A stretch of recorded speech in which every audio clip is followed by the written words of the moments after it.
Oh, welcome back and thank you for joining me. I'm Methodical. Here we are in round 9. If we win this, we make it into the finals, and that would be awesome.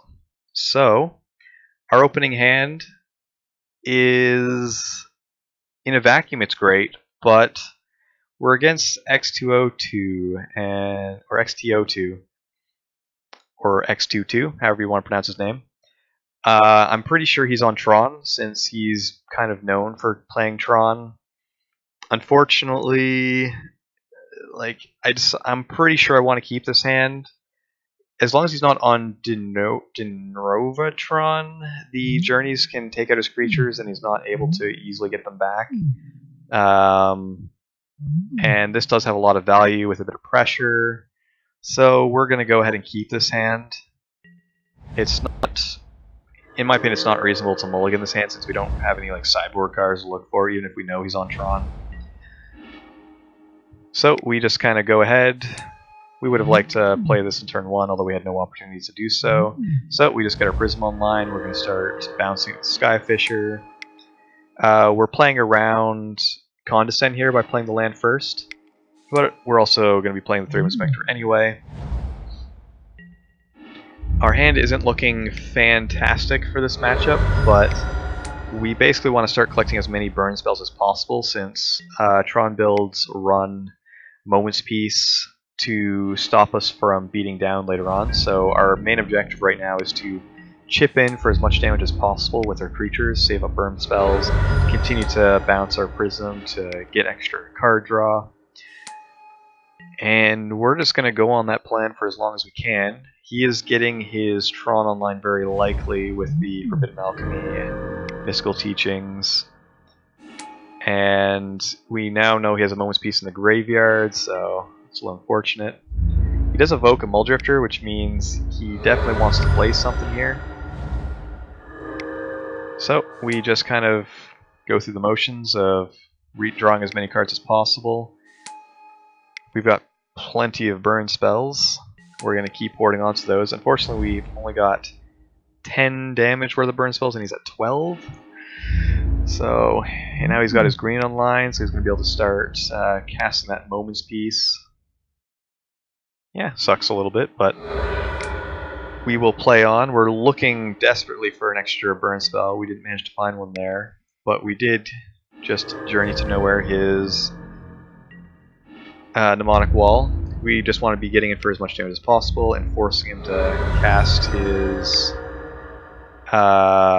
fogs whenever possible. He was able to pulse back one of his cards last turn, which means this is basically a fog since he's still at 12. That is good for us because we really want to just draw an extra burn spell and win from there. He does find Prohibit, which means it's going to turn off our burn spells, so it's starting to feel less likely we're going to win this one. So yeah, we're basically looking for just some opening to squeak in the damage. We still need an extra burn spell. It's going to be tough. We draw as many cards as we can to increase our chances. Fortunately, we're not hitting an extra burn spell. Now he's also got Dispel from his Mystical Teachings. That's unfortunate for us. Basically, it's looking like he's going to be able to counter multiple of our burn spells. We do have enough burn spells to go for the win now with this Firebolt. This basically means we've got 14 burn in hand, so if there's just some way we can get him to tap out, it would be really good for us. So we just go for the attack plan, hoping he'll flash back his Moment's Peace, but he instead goes for a much trickier line. He flashes back his Mystical Teachings for a Capsize. He now uses his Capsize on the journey, which means he's going to get back his Mnemonic Wall, which will allow him to get back his Moment's Peace, which will allow him to fog and have additional fogs going forward. So, it's a little unfortunate, but this also means that he's tapped out pretty low. So, in this spot, I want to use the Galvanic Blast on his Mnemonic Wall.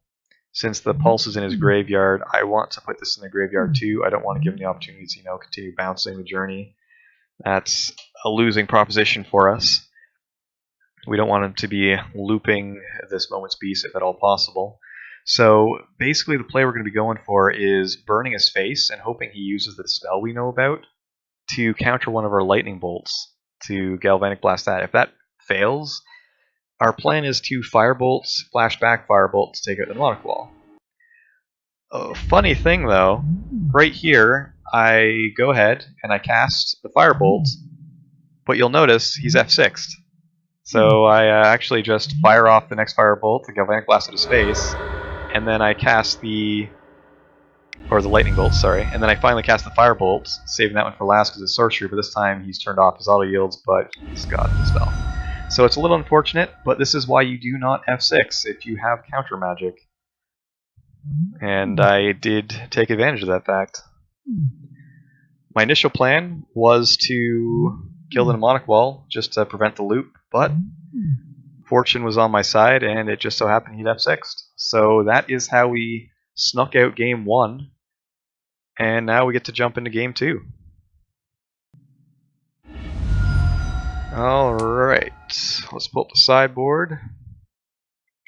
So in this matchup, we absolutely want the Pyroblasts. He's got lots of blue spells. This will allow us to interact with all of those. And we also want the Relic, since he's got a lot of graveyard interactions. This is the matchup where you'd normally want a second Relic. I did skimp on one of those for the Circle, but that's alright. We take out the Screeches, since we know he's going to have an Electricity, and he can tutor it up with any of his mystical teachings. We don't need the extra Prophetic Prism or land on the draw. The math works out that we'll be fine pulling those out. And yeah, pretty simple sideboarding. Our opening hand is a little on the risky side, but on the draw, with a Thraben Spectre play, Pyroblast, and being able to draw multiple cards, it's a tough call. We do keep it. Nope, never mind, we do ship it. This hand is much more playable. I guess I learned my lesson from early in the tournament when I kept one lander and didn't draw anything. So here, it's unfortunate that we have the Journey. We saw that he does have a Capsize and is able to get it off the field, but this is a reasonable keep since we have a Thraben Spectre, lands to play, and our engine to get online. Firebolt, we're not going to want that. We're going to want lands, so we'll put that on the bottom. When we drew a Boros Garrison, that is perfect. We're now going to 4 men online, which will make it easy to cast a Sentinels if we ever get there. And we just start playing our lands, playing our spells. An extra Journey isn't ideal, but yeah, may come in handy. All of our tapped lands means we're not have the most efficient turns with the Glint Hawk, but next turn we'll be able to play Glint Hawk, bounce the Prophetic Prism, replay it. He's also just doing his own thing, Forbidden Alchemy, searching up lands, probably for Tron pieces or for things he wants. I go to play the Glint Hawk, but he's got a really good play here with being able to Ancient Grudge the Prophetic Prism, and then flash it back to kill the Clue. I do crack the Clue, so I don't really lose cards in the exchange, but yeah, it's a little unfortunate. Here we're going to try and set up the Palace Sentinels plus Pyroblast backup. Oh, for some reason the game's slowed down. Here we go. So, we're just going to cycle that to play a land. We have the Pyroblast held up. And we're going to go for the Palace Sentinels. He does have the Prohibit, and we Pyroblast. So now we have the Monarch. This is the ideal spot for us to be in. This Rally the Peasants means that we get to start putting the question to him that does he have Fogs? We also want to Journey the Demonic Wall so he can't have any Flicker shenanigans going forward. It's not very likely that he has the Capsize just yet. So, we keep on going. We, of course, are trying to keep our time in check with his. He's a fast player, and Tron games can go to time. So he's churning through his deck, he's getting his mana online, he now has Tron, so things aren't looking that great. And here we have the option of flashing back our Rally, and we choose to do so because we want him to get that Moment's Peace out of his graveyard. We don't want him being able to play a mnemonic wall or bouncing this to get it back later. So either he's going to take 7 damage or he's going to flash it back. He chooses to flash it back. Great for us. The other option, of course, was to not play that and just get the relic out, but we do not want to play the relic into a prohibit, which we know he has. We play Palace Sentinels, that gets out the prohibits. Now we go for the relic. That is now online, so we're feeling pretty good about that. We're basically going to crack that if he tries to get anything back, and the very next turn he tries to get prohibit back. We do not want him to do that. We're basically looking to remove his blocker, keep beating him down, and hopefully the burn might get us there. So we remove his blocker, we hit him, and it sticks, so we're basically just going to play out our cards and hope it's good enough. He hasn't really shown us much in the way of strength this game, so it's kind of hard to know what we're concerned about, since even if he does manage to bounce the journeys, there's nothing in his graveyard for him to get back.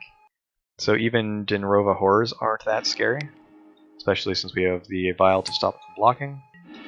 So it's basically just a matter of, does he have counter spells? Does he have any fog effects?